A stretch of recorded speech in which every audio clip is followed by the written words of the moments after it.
من الكتاب رأسي والوسادة حرب لا يراها أحد. الكاتب سودار الأمير.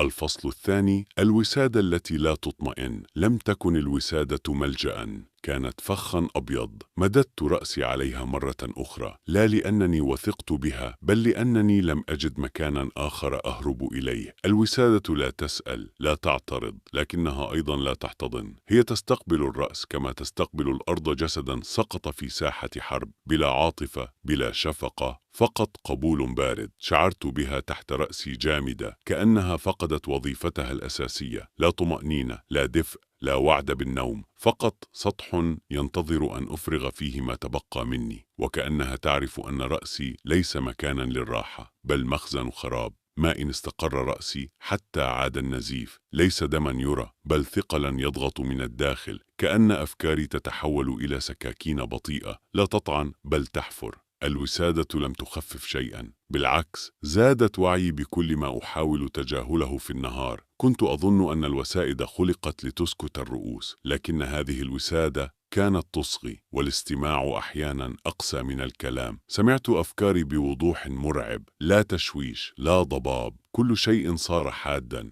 كأن أحدهم نظف ذاكرتي من الرحمة. أصوات قديمة، كلمات قيلت لي ثم تركت تنزف، وعود ذبحت في منتصف الطريق. الوسادة لم تحجب شيئا، بل قدمته لي على طبق بارد. حاولت أن أغير وضعيتي، يمينا، يسارا، على ظهري، لكن الألم كان يتبعني، ليس في الرقبة بل في الداخل. كأن رأسي يرفض أي شكل من أشكال السلام. الوسادة لم تكن ناعمة، كانت مثقلة، مشبعة بليال سابقة، بوجوه سابقة، برؤوس أخرى ربما انهارت قبل رأسي. فكرت للحظة: كم شخصا وضع رأسه هنا وهو يظن أنه سينجو؟ كم واحدا سلم نفسه للنوم فسلمته الوسادة لأفكاره؟ ضغطت رأسي بقوة، كأنني أختبرها، كأنني أطلب منها أن تفعل شيئا، أي شيء. لكنها بقيت صامتة، ثابتة، لا تتفاعل. صمتها لم يكن حيادا، كان تواطؤا. في هذه الليلة فهمت أن الطمأنينة ليست في الأشياء، بل فيما نحمله داخلنا. وأنا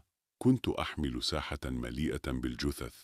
الأفكار لم تأتي على شكل حزن فقط، بل على شكل اتهام. لماذا فشلت؟ لماذا صدقت؟ لماذا بقيت حين كان يجب أن ترحل؟ كل سؤال كان ضربة، والوسادة كانت الطاولة التي يضرب فوقها رأسي معنويا. شعرت بأن رأسي لم يعد عضوا، بل عبئا، شيء يجب حمله طوال الوقت، شيء لا أستطيع خلعه ولو لساعة. الوسادة كان يفترض أن تخفف هذا العبء، لكنها زادتني وعيا به. الليل كان كثيفا، ليس طويلا فقط، بل ثقيلا، يضغط على صدري ويجعل التنفس مهمة. أردت أن أصرخ، لكن الصوت اختنق قبل أن يولد. أردت أن أبكي، لكن الدموع شعرت أنها ترف لا أستحقه. فاكتفيت بالاستلقاء والسماح للانهيار أن يحدث ببطء. الوسادة لم تطمئني، لم تقل نم، كل شيء سيمر، بل قالت بصمتها: ابقى مستيقظا، انظر إلى كل شيء. وفي تلك اللحظة أدركت أن الوسادة ليست صديقة، هي مرآة